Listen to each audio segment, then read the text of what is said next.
Good afternoon, everybody. Oh, it does work. I'm excited to be here. Those of you not familiar with what MediaTech Ventures does, we do this kind of stuff. And, as you know, speaking in front of an audience can be a terrifying thing. And so I've been investing in these augmented reality goggles so that it looks like you guys are thrilled to see me. And you've got a whole bunch of questions, and you're Skyping and streaming the show, and you're taking pictures, and you're putting them on Instagram for me. So thank you for that. What I wanted to talk about today, to warm up the afternoon, is the future of media, because that is where we work in MediaTech Ventures. We work in the future of media, because we're very passionate about the idea and the fact that I think that Austin is in a unique position in the world, given our creative past, our passion for music, our film industry, our video game industry, a lot of the small businesses that are here, and the technology community that are allowing us to innovate that. Of course, what's challenging, though, is that a lot of the things that go on in media, a lot of the opportunities in media for small business are easily distractions. This is a distraction, right? I don't have any vision for what's going on in the room at the moment. And when you're distracted by media, when you're distracted by things like Instagram, or you're distracted by Snapchat, or Facebook, as I tend to be, you lose perspective on where the road has taken you. You lose perspective on what it is that you need to focus on as a small business. I spent a few years in Silicon Valley, and I started my career at Yahoo. And so what I try to help folks understand in my work here in Austin is that digital media, online media, and the future of media is not as complicated as we make it seem, right? As a small business person, you don't need to know how to do SEO. You don't need to know how to advertise on AdWords. You don't need to know intimately how to be on Facebook. You don't need to know how to build your own website. But we get distracted by these opportunities because indeed, though, we do need to be there. We do need to be there. And so the question is, how do we simplify what we're doing so we can appreciate that in reaching our customers as small businesses, they're no longer here. They're all here. And what's interesting about this chart is I started at Yahoo in 2001. And in 2001, my entire world was already here. And so I look at this graph just in the last 5 years, and I think back to the last 20 about the fact that this momentum has been accelerating. What troubled me when I moved to Austin about 8 years ago, what concerned me was the fact that a lot of folks here weren't familiar with how Google works, weren't familiar with how to have a LinkedIn profile, weren't familiar with how to have a basic, simple website without funding developers and designers to build your own website from scratch, right? We weren't familiar with just the basics, the fundamentals, to help sure that our small businesses could compete effectively. And what struck me about that is that it's because the trend in media innovation and the adoption of media is generational. I'm in my 40s. God forbid. I'm in my 40s. And so I'm sitting right here, right? And those of you in the 40s, 30s and 40s, we do most of our work on a laptop. I have my laptop everywhere. I use a smartphone. I love my smartphone, but I'm tied to my laptop. Everything I do is on my laptop. My dad, my parents, my family, the generation a little bit older than me, they had a PC, right? They had a computer, and there was no concept of everything other than a telephone. The next generation is entirely here. They're entirely moving to those devices that you guys are taking pictures of me with. And as a small business, as a big business, if you're not on that device in all the ways necessary to reach your audience, you may as well not exist. You may as well not exist. In the same sense that 10 years ago, if you didn't have a website, you might as well not have existed. Evidence that online media and advertising works is also not complicated to think about. The fact is we're spending ungodly amounts of money and more of it on Facebook and Google. Why? Because it works. It works. It guarantees a return if you do it properly. And I've only got 20 minutes to talk, so I'm not here to educate you. What I want to do is I want to change the way you're thinking about running your small business and appreciate that many of the things that seem complicated actually aren't. And so if someone is selling or offering or pitching you services and making it seem complicated, or they're not delivering effective returns from online media, they're selling you a bill of goods.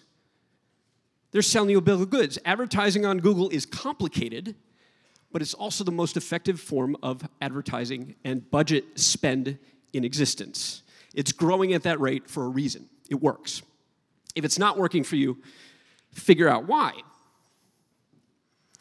The way to simply figure out why it might not be working is because we've never really changed the way we think about how people engage with digital media, right? How they engage with digital media. When we had the newspaper, you would turn the pages, and people would peruse the ads, right? They might look it up again later, sitting on the toilet. They might do the crossword, right? We engaged with the newspaper in a certain way. When we watched television commercials, we were sitting on a couch, kicking back, right?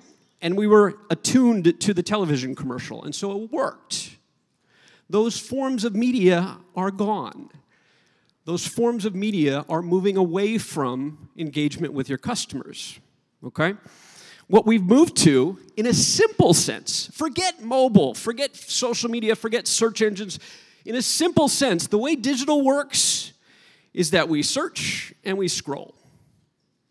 We search and we scroll, right? When someone's driving on the road, listening to the radio, they can't search and scroll. When they see a billboard on the side of the road, they can't search for a better one. They can't scroll to the next one, right? The behavior of your customer, the culture of the entire society, the culture of the entire world is changing because we're moving to these devices that you hold in your hands that enable us to search for and scroll for what we want. That's how you think about what you need to be doing as a small business today. Because if your behavior, if your actions, if your content, if your ads, if your marketing isn't attuned to the fact that people are looking for and able to swipe left or swipe right or up or down, you don't exist. They're not going to find you. Make sure that folks are thinking in that context and then appreciate simply, digital is simply the new media in all forms. It's what we read, it's what we watch. It's that which we listen to, right? Do you need to be in each of those forms of media?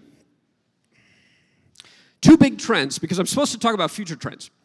So two big trends, in fact, are not this, right? What do you care about this? You're a small business. This thing isn't going to be relevant to you for another 20 years, and even then it probably won't be, right? This is the new 3D television. Does anybody remember the 3D television? Because I don't, actually, right? I didn't have one. Why? It's a form of entertainment. It's exciting, it's fun, it's cool. It's interesting to me because there's $1 billion venture capital fund out of California for VR. It is a trend, but it's not a meaningful trend, right? It's a distraction. So two trends that matter. One, absolutely everyone is blocking everything on the internet. In a span of 5 years, we've gone from 20 million people trying out these ad blockers to nearly the population of the entire United States. Now, it's not everybody in the US, that's global, but nearly the entire population, 200 million people, are blocking ads from the internet. And so if you're spending money on the internet, on ads, people just aren't seeing them. Why does digital work, though? Because if people aren't seeing them, you're not paying for them, right? You're not paying for them. But I don't want you to think about the fact that they're blocking the ads. I want you to think about why. Why are they blocking the ads? Because people search and they scroll. Your advertisement on the internet is nothing more than a distraction. It's the wrong way to reach people. Now, we're not going to talk about politics, though I love to talk about politics. But I want to make a point. 12 years ago, 10 years ago, Barack Obama was well known for clinching the presidency because of his understanding, their understanding of social media at the time that it was appropriate. At the time that it was appropriate. Younger people were using social media. He leveraged that better than anyone had before, and frankly, generationally, and with regard to how the trends occur, he leveraged it better than anyone could before, if you think about it. He came along at the time that that mattered. What happened when this guy came along? The trend in media was that of citizen journalism, everybody writing whatever they want. The trend was memes. The trend was social media, being able to post and share and promote whatever you want, right? The trend was the ability to start filtering things on the internet, right? Facebook just shows you what you like, doesn't show you what you don't like. And so what he did brilliantly, frankly, even if you don't like the guy, what he did brilliantly was he said, news is fake. right? The trend in the industry today is that everybody's lying to you. And because of the internet, there's a degree of truth to that. There's a degree of truth to that, right? It's not entirely true, but you are being misfed information that isn't appropriate to what you're interested in. You're being fed a perspective that you don't like. You are being fed citizen journalists who don't necessarily check their facts. You're getting fed information that might not be true. And because our behavior on the internet is different than it used to be, we search and we scroll. We search and we scroll. We're not willing to stand for that anymore. We block the ads. We filter out news that isn't accurate, right? We look for what is. Consumers don't want to be sold to because they don't need to be sold to. And as a small business, that's critically important to understand in the digital era. I have a guy who comes to my house every couple of weeks, knocks on my door and tries to sell me tree trimming services because I desperately need my trees trimmed. You know who I'm never going to hire? I'm never going to hire that guy. Because when I need my trees trimmed, I'm going to go on the internet. I'm going to go on a laptop. My younger neighbor's going to go on a smartphone. I'm going to go on my laptop, and I'm going to look up who my neighbors favor and like, who's got great reviews. He's got a solid website. He knows what he's doing. Right? That's who I'm going to hire. Because I don't want to be sold to. I don't want somebody coming in my house. I don't want somebody calling me because they're not attuned to the fact that our behavior today is search and scroll. I'm going to look for who I want, and I'm going to scroll until I find what I prefer. Right? We don't want to be sold to because of what Mr. Trump helped us understand. We're craving authenticity. Now, why are we craving authenticity? Because the other thing the internet has done for us is it has enabled a one-to-one relationship.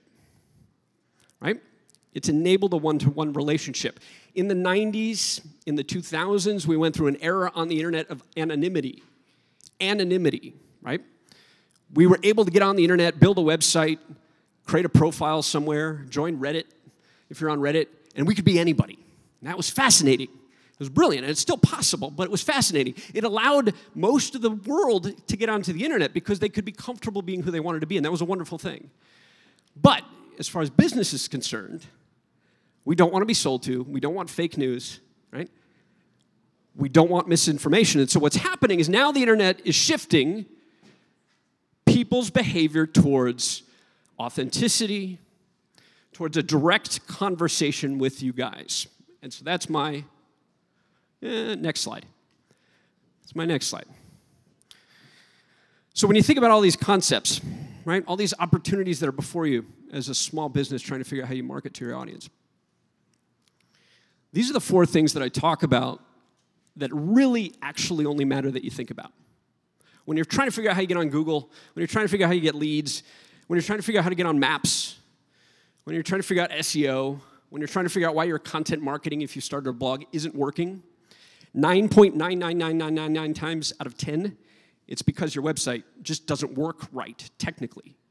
Technically. Has nothing to do with whether or not you got the right keywords, has nothing to do with whether or not you've used WordPress or Drupal, right? Being digital, being online, having an experience that is mobile and supports a laptop is as simple as just making sure you have a capable website, period. 2, the most important thing. People want that affirmation, that validation, that one-to-one conversation with you. You have to be on social media today. Now, what's beautiful about that point is the mistake most people make is conceiving or thinking or believing they have to be everywhere. That's not remotely true, right? Figure out which channel, which form of social media is appropriate for what you're doing, and focus on it, grow it, and more importantly, engage with people there because that's what they're seeking from you. They're seeking that conversation with you. On the internet, I'm kind of known as SEO'Brien. I used to be a search guy. So I'm kind of known as SEO'Brien. I'm on Twitter prolifically. I'm on Facebook prolifically, and that's it. I don't podcast. I don't have a video stream. I don't do anything else. I don't worry about it. Why? Because those are the channels that I'm comfortable with. And it creates authenticity with my audience, with my customers, with my clients, right? If they have a question, they have a concern, they can get right to me. And I can answer them immediately. I'm engaging with them based on the new consumer behavior. I'm enabling this conversation with you. And the way that you get to that 4th point is to ensure that you are on mobile. ensure you are on mobile. One of the things that eludes most small businesses is that you can build your own mobile app for free these days, right? Just like WordPress made it possible to create your own website for free. There are web services out there that would enable you to create your own mobile app. Now, doesn't mean you have to have your own mobile app. What I want to make sure you think about, though, is the fact that these trends are forcing us, just because of where everybody is, they're forcing us to be on a mobile device. And so if you're not, you may as well quit. Right? If you're not on the Yelp app, or you're not on a Google app, or you're not on the Facebook app with a Facebook page, if you're not on a mobile device in a mobile experience where people can engage with you immediately, you may as well not exist. Okay? The exciting opportunity is that if you're a restaurant, if you're a financial planner, if you're a banker, if you're a small business, there's no reason you can't have your own app today, and it won't cost you much, if anything. And you can do what with that? You can maintain a direct relationship with your customers. They can reach you whenever they want to. They can check your menu on demand. They can book a reservation. They can book a meeting. Okay? These are the things that are possible. And the reason I don't want you distracted by the stuff that's exciting and fun and people telling you have to be on YouTube is because no, you just need to have a clear vision about where your customers are and simplify your approach to what's going on in media so that you can engage with them. Salesforce did this study. I think I got 3 left, and hopefully I'm ahead of time. Salesforce did this study last year. And this study, the same study, has been repeated year after year for 20 years. What was finally uncovered in this study was this fact over here. If I had a number 5 in my previous list, right? You got to have a website. You got to be on social media. You got to have a mobile device. And you've got to be comfortable engaging with your customers directly. Okay? If I had a number 5, it's that this is how you do it. You focus on messaging broadly. Messaging, not SEO, not content marketing, not buying AdWords, but messaging. Because everyone simply wants to talk to you. Now, the question is how and where, and that depends on what you're doing. But what Salesforce identified is that with that smartphone in everybody's pocket, what people are doing are email, text messaging, social networking, and news alerts. Is your small business giving out news alerts? Could be. My website, my personal website for SEO'Brien, has a news alert subscription on it. You just click the button. Nobody has to give me their email address. Nobody has to subscribe. You just click the little button. And then what happens is whenever I want to push information, it goes directly to your desktop. It goes directly to your mobile. I have news alerts for my business. We can do that. That's the way people want to engage. And the beauty of that experience is I'm updating my customers, my audience, my clients in real time. And because my website is mobile-enabled, mobile-friendly, it's an effective website, they're drawn right back to the website and they can chat with me on the site, right there. They don't have to call. I hate calling small businesses. They don't have to call. They can just chat with me if they want. If they want to call, they can call. Does that work on your experience? If it doesn't, it needs to, because that's how people do business today. Take this as an example. In the last year, Austin seems to have a problem with ride sharing. So I have an idea for a new business, right? Parking in downtown Austin is incredibly expensive, and it's impossible to get around. So I'm going to get some friends together, and we're going to get our cars, and we're just going to cruise around downtown. And whenever somebody steps up to the side of the road and raises their hand, we'll pull over and pick them up. I think that's a brilliant new business, right? We'll call it ATXE or something. If I were to pitch that new business to a bank, or worse, to a venture capitalist today, they would think I was nuts, right? They would think I was nuts. What was weird about Austin in the last year is that we actually made ride-sharing difficult in order to enable taxis, even though nobody's using taxis anymore because we all have a phone in our pocket, which we use to say, hey, I need a car right now, right here, and I'm going to go there, and I want to make sure it's safe and secure, and I'm going to pay for it, right?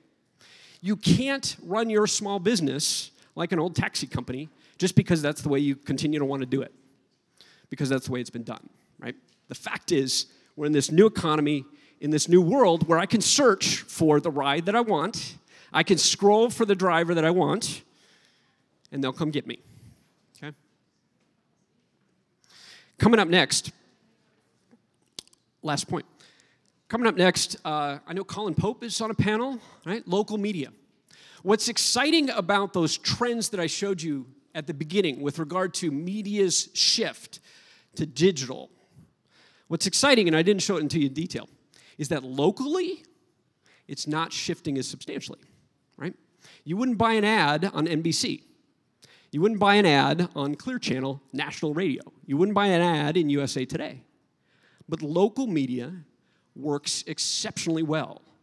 Why?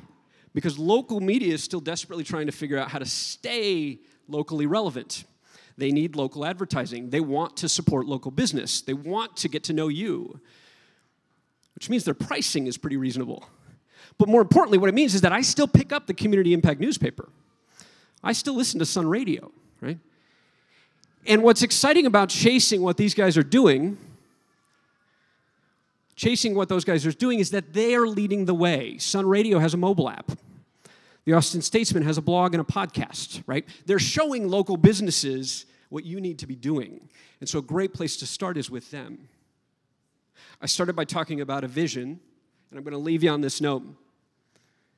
The work that I'm doing, the reason I'm so passionate about this is we're trying to set the stage for what Austin is actually doing. The fact that these small businesses are passionate about what's going on in media, the fact that we have a tremendous creative ecosystem in Austin, the fact that we have a lot of technology professionals means that, I believe, the future of Austin is in this idea of media technology and innovating, creating a vision for what's going on in our economy by fully embracing this stuff. So I'd love to talk with everyone more about how this works. I'd love to help you if I can, because we're trying to make sure that it works perfectly for Austin and the future of our economy.